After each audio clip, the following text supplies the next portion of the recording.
you guys are ready for this. I think you'll like it. So first, just a quick summary. What is this? How do I make this acetic acid more, or what would I react it with? Base. OH. Hydroxide, right, to make the carboxylate. And then how can I go, and then this acid, this neutral acid, is it more aqueous or organic soluble? Organic. Organic. Neutral, no charge, not as water soluble, more organic soluble. And the carboxylate, what do we say about it? It's charged, negative, and it's more water soluble, right? How would I go back if I wanted to take, if I have the carboxylate and I'm like, oh, I want to make it more organic soluble? What do Hydronium. I add? Hydronium. All right. What about this amine here? What does it react with? Yep. And it becomes positively charged. And this amine now, it's neutral. Is it more organic soluble or more aqueous soluble? Organosoluble, right? Yeah, organic soluble, not as water soluble. And then the ammonium with the charge is more water soluble. So it doesn't matter if you're positive or negative. If you're charged, you're more water soluble. How do I reverse it if I want to go back to being more organic soluble? Hydroxide. Hydroxide. Got it. All right, cool. All right, now for the massive monster extraction diagram. Imagine I gave you a mixture of this ethyl 4-aminobenzoate or benzocaine. This is the molecule I was telling you. It's interesting. It's a numbing. It has a numbing agent. If you put it on like your fingers, you feel it numbs you. So it's in Oragel. It's in. They use it to cut cocaine because cocaine's numbing, and so you wouldn't notice like if you bought cocaine and it was still all of those numbing. Still, you're like, oh good. And then what about benzoic acid? It's in preservative and like diet sodas and things. That. And then we've got this is a fluorine. It's kind of weird, the name. It's called fluorine, but it doesn't have fluorine molecules, atoms on it, but it's called fluorine, I think, because it fluoresces. And then we got dibromobenzene here. Okay, so we have an amine, it's neutral, an acid that's neutral, and then this is just pure organic, this guy, huh? And so is this guy. Those two are pure organic. We don't have any reactions for them, right? Only reactions we have are for the amine, ammoniums, and the acid carboxylates. So let's say I've got a mixture of this. What do I have the least of? Which compound do I have the least of? Dibromobenzene. Yeah, I just have a little bit of that. And what I'm going to do is I'm going to use an extraction to separate out these three. I'm going to separate this one out too, but I'm going to separate out these three and kind of like keep them, get them like kind of nice and pure. And this guy, I'm going to think of it sort of like an impurity I just want to get rid of. But I will have it all by itself, but I won't fully isolate it. All right, so what I'm going to do first is I'm going to add methylene chloride. And when I add the methylene chloride, I'll make an aqueous. Oh, I'm going to add methylene chloride as my organic layer. And I'm going to add 1 molar HCl as my aqueous layer. So in the solubility lab, I talked about this. I didn't review it yet, but what's 1 molar HCl mostly made of? Water. 55 molar. Yeah, water. it's like 55 molar water. And then what else is in it? Does it have a lot of HCl? No. HCl is a gas too. No, not much HCl at all because it's a strong acid. It reacts with water to completion. So what do I have instead of HCl? Hydronium and chloride ions. Yeah, so this is my, all our reactions we were looking at, the big four. This is our hydronium, basically. So we have hydronium, 1 molar hydronium, 1 molar chloride, 55 molar water. Okay, so I got 2 layers. I have my organic layer and my aqueous layer. The first question you have to ask in this situation is, will the molecule react in this situation with the organic solvent? The organic solvent is not going to react. The thing that we have to consider is the aqueous layer. It has hydronium, huh? Which of these molecules will react with hydronium? Amine. Yeah, this amine will react, huh? It'll get protonated, right? It'll have a positive charge. And then what layer will it prefer to be in, the aqueous or the organic? Aqueous. You got it. So our aqueous layer will have some protonated amine and maybe only about 0.8 grams. We started with 1 gram, but remember the reaction conditions aren't great. When we shake them up, they got little beads. They only react at the surface. So we got that. And then also we have water over here, of course, right? Because it's mostly water. And then what else is in here? What kind of ions do I have?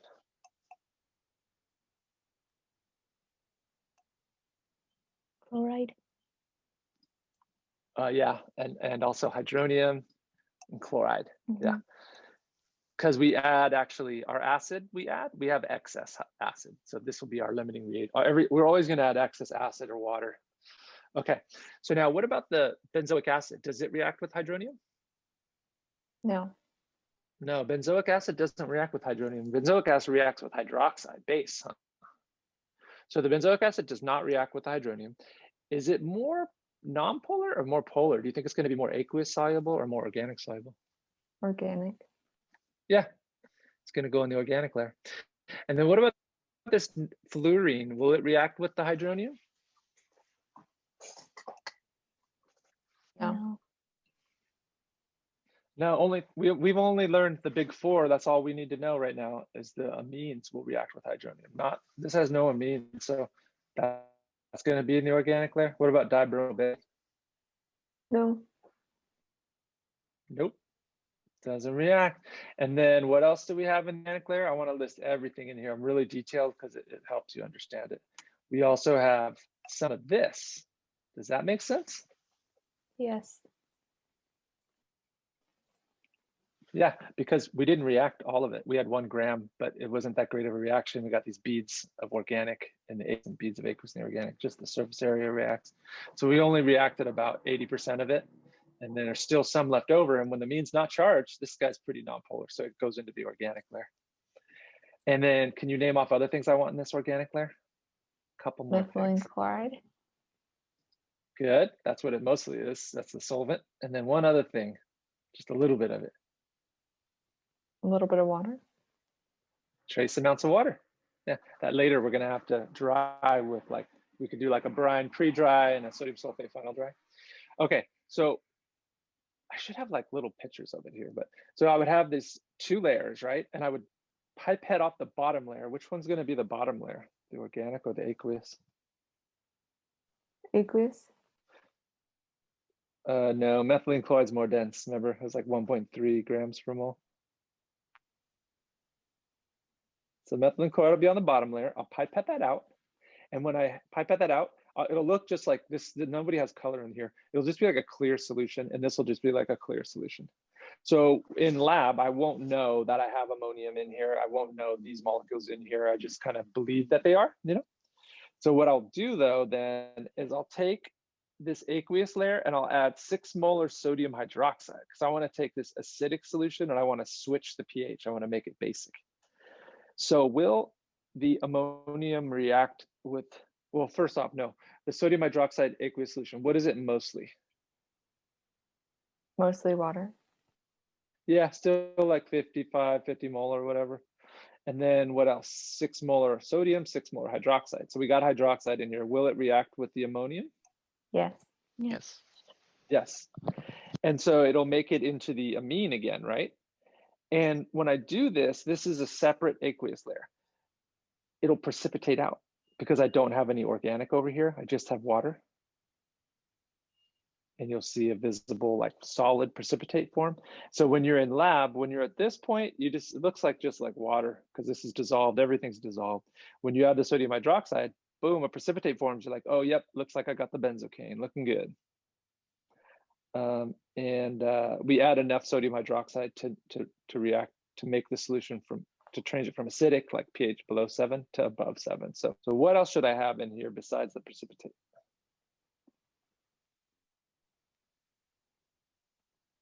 More water. Water, yep. Mostly water. And what about my ions? Sodium chloride. Hydroxide. Yeah, I like to draw the thing that's in excess. So up here I had excess hydronium as acidic. Now I'm drawing the hydroxide excess. And I have chloride still and sodium. Chloride's still in there, right? And sodium from the sodium hydroxide. So yeah, so we got all those in our precipitate. And then on this side, since I saw a precipitate, that tells me I got some ammonium out from my original amine. But do I know when I see this precipitate that I got all of this out? Do I know there's 0.2 left or there's 0 left when I see a precipitate here? No. I don't know, huh? How can I figure out, like I've actually told you there's going to be some here, but how would I know in lab that this was still here? How can I find that out? Treating it with acid as well, again. I have to do another acid wash, yeah. So I set this precipitate aside, and then I'm gonna continue on the next page with this stuff right here. So now I'm showing you there's amine in here, but in lab you wouldn't know, it would just be a clear solution. So let's see, this is where we're at. So what we do at this point is we do a second acidic wash. So I'm gonna really hammer this in. So what is this? Mostly HCl, mostly water. 1 molar, what other things? H3O and Cl. Hydronium and chloride, yep. Okay, will that react with the benzoic acid? No. No, benzoic acid reacts with the hydroxide. So where will the benzoic acid, oh, sorry. I should start over here. So will it react with the amine? Yes, it'll protonate it again. And so it'll put it into here. And maybe it did all of it. We got the last of it. Okay. And then we also have water, hydronium, and chloride. Does that make sense? Good question. Yeah. Is it that during the first step, all of it didn't like turn to the aqueous solute, but now like all 0.2 grams of it turned? Yeah, it's probably not every bit of 0.2, but my thought was, let's say whatever volume of 1 molar HCl I added in the beginning, I added that same volume again. And we saw that that volume of HCl could remove like 0.8 grams. So the same volume again could probably remove the rest of it, or pretty much all of it. Oh, okay. Yeah, that's how I think. That's how I was thinking of it. Okay, and now the organic layer. Does the benzoic acid react with hydronium? No, it's going to stay organic, huh?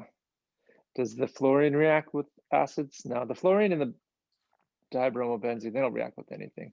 They're just neutral organic, so they always stay in the organic layer.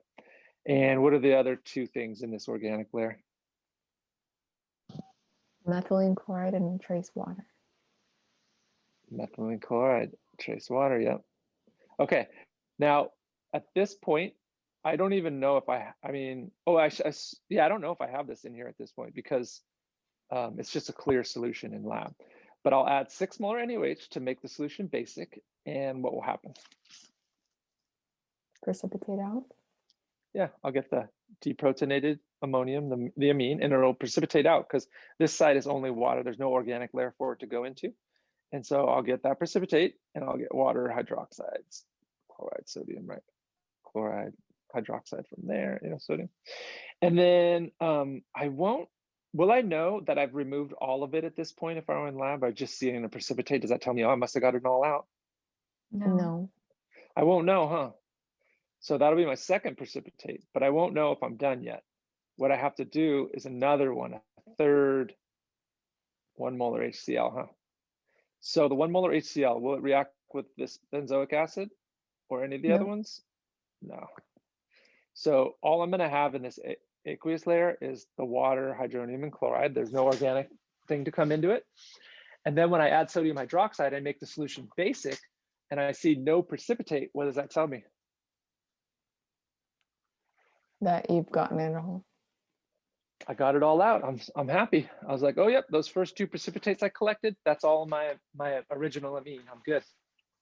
And then here in my organic layer, I'll have this guy. Since we have no precipitate, we're like, great, we got all our amine out. So now we want to get these other 3 separated.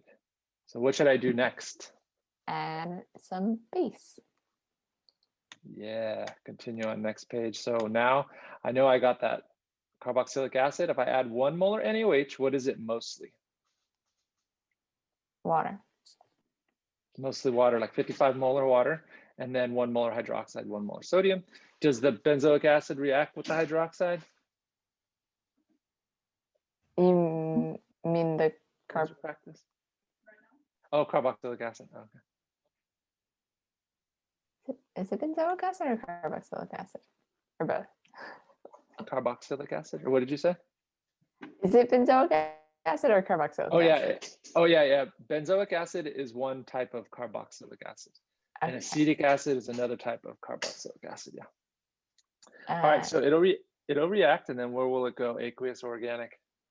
aqueous. Yeah, because it has a negative charge now. So I had 1 gram of it. Let's say I got 0.9 grams. I got most of it. And I'll have water and hydroxide and sodium as well. And then what will I have on this organic side? The fluorine and the dibromobenzene.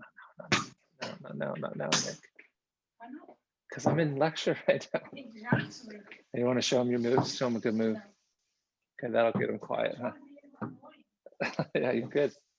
Okay, so 0.1 gram of the benzoic acid, and then of course these guys always stay organic because they don't react, and then trace water. And then when I add the 6 molar HCl, which is mostly water, hydronium and chloride, what will happen? Will it react with the carboxylate? Yes.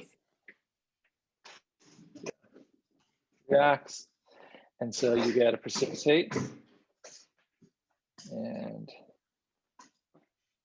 you'll have water mostly, hydronium because it made it acidic, chloride from the HCl, and then sodium from the original sodium hydroxide. And then that's your first acid precipitate. And then this guy will continue on the next page. And so at this point, we don't know if there's any more of this left. But then when I add sodium hydroxide, I don't know that if there's any of this in here until I add HCl. Then boom, I see another precipitate. And I'm like, okay, there was more in there, right? And then I say, oh, did I get it all? Sorry. Can you guys hear me well? Yeah, I can hear you. Okay, good. So at this point, do I know if there's any benzoic acid here? No. I don't know, huh? So I have to continue. I have to do another one. And when I do the sodium hydroxide now, there's nothing for it to react with. So it makes just water, sodium hydroxide. And at this point, I still don't know if I got all the acid out. But then when I add the benzoic acid, but when I add the HCl, I see no precipitate. And I'm like, okay, good. The first 2 got it out.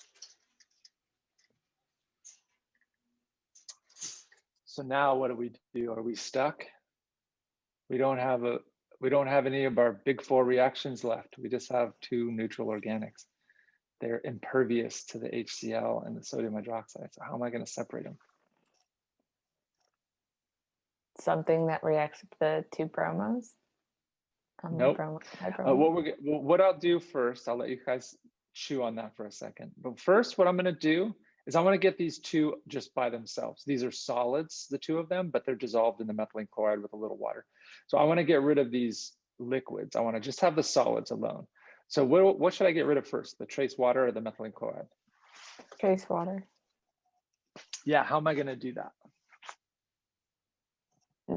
The brine and then the sodium sulfate. Good job. So if I add brine, saturated sodium chloride, it'll draw up almost all of this trace water out of it. And then it's a pre-dry, right? So I'll have water, and then I'll have sodium and chloride that's being like, and then this water is from the brine and some of the trace. And then on the organic side, that removes most of the water. I'll have my 2 organics still. And oh, by the way, I have like a gram of this one and less of this one. If you remember in the very beginning, I said we started with less of that. Now I just have very trace amounts of water, just a little bit of water left. So what do I do? Sodium sulfate hydration. Yeah, the sodium sulfate, anhydrous sodium sulfate. And when I start, I kind of slowly put this into the organic layer, and it's clumping because it's hydrating, clumping, stops clumping. And I'm like, okay, I added enough. I got this sodium sulfate hydrate. I think it's hexahydrate or decahydrate. I think both of them probably. And then you have your 2 organic molecules and methylene chloride, no more water. And so it's very dry. What do I do next? Evaporate the methylene chloride. Yeah, just let that methylene chloride evaporate away, float off up the fume hood. And then I have a solid. And I want to separate these two, and they're like an impure solid now, huh? I got a lot of fluorine and some dibromobenzene. How can I separate those two? If I'm thinking of this as like a fluorine impure solid, how do I purify a solid? How do you purify organic impure solids? How can you? So not distillation. Not distillation's But- liquids, yeah. Crystallization, yeah. Yeah. So for those of you who started the crystallization lab, like Jesse and DeMonfrey, I believe, you'll have background now for crystallization. So you have like 5 times as much fluorine as the bromobenzene. So you'll be able to dissolve the 2 of them in a minimal amount of hot solvent. And then when you cool the solvent, the one that's in like the much more concentrated fluorine will crystallize out, and this will stay dissolved, and you can separate them. So we'll do a crystallization in, say, ethanol, and we call ethanol is the most common organic solvent for crystallizations, and it's also the alcohol of liquor, like beer, wine, vodka, whatever. And so chemists refer to it as the mother liquor because crystals will be born in this ethanol liquor. So when we do this, we can crystallize out our fluorine and have our dibromobenzene still dissolved in the mother liquor, the liquid ethanol. If this doesn't make sense to you yet, that's okay. Just do this crystallization lab and it'll make total sense. And then these crystals, we separate them out by filtering through filter paper. They get caught up in the filter paper. This goes through the filter paper. And we have this guy all by itself pure. And we have this one in the mother liquor. And we do in the experiment, when we do it in lab, I don't isolate this, but we could if we wanted. Okay, and now remember we had this amine precipitate. Yeah, from the beginning in the aqueous precipitate, we had to do a couple sodium hydroxide things. So there's a couple ways to get this precipitate all by itself, because right now it's a precipitate in water with these salts. I don't want these salts in water, I want just this guy, right? So what I can do is I can add methylene chloride. Which layer do you think this precipitated amine will go into? Will it stay in the aqueous layer, or will it want to go in the organic? Organic. Yeah, it'll go over here into the organic layer. And the organic layer will have your amine, methylene chloride, and trace amounts of water. So how do I get rid of, I want to get this all by itself. What should I get rid of first, methylene chloride or trace water? Trace water. Yeah, so I'm going to add brine first, pull out the bulk of the water, and then add now the bulk, there's very trace amounts of water. And what's next? Sodium sulfate hydration. Sodium sulfate hydrate, yeah. And then we get it starts clumping as I add the sodium sulfate, then it stops clumping. I got my hydrate and I got my very dry organic layer. And then I finally just let that methylene chloride evaporate. And I've got my amine all by itself.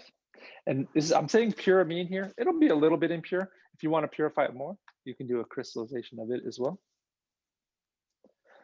All right, and then I still have to deal with my acid precipitators too, huh? So how can I get this acid? Oh, wait. Oh, I'm sorry. This isn't my acid precipitate. This is my amine. Sorry. This is another way to isolate the amine. The first way we just did, we used extractions, right? We can also get this out of the water and ions by filtering it. Just go straight to filter. So I have a vacuum filtration setup here. So this is a Buchner funnel with filter paper there. And I have a vacuum hose. It's drawing gas out of this hose. So this like air is being sucked through in the liquid. And what happens is when I pour this solution with this precipitate into here, the precipitate gets caught on the filter paper, but then the water with all its ions gets sucked through the filter paper. So now I've got this solid all by itself. That's a different way to get the amine by itself. So what do you think is a better way to get the amine by itself, to use this vacuum filtration or using the extraction method from above? Extraction? Yeah, why do you think that?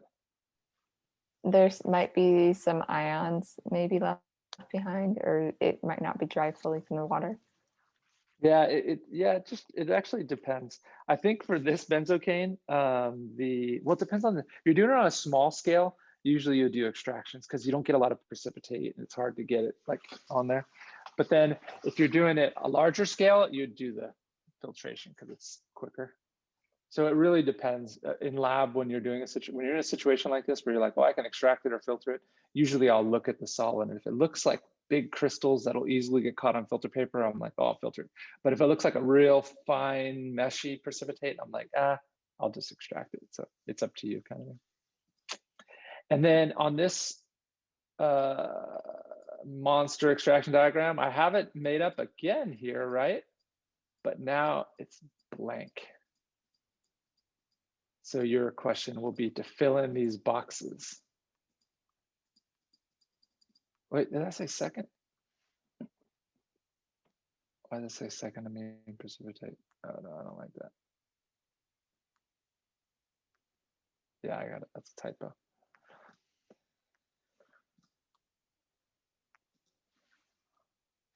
And when you go through and fill this in, you can like, look back at my animation and grade it, or just like if you're not sure what to do.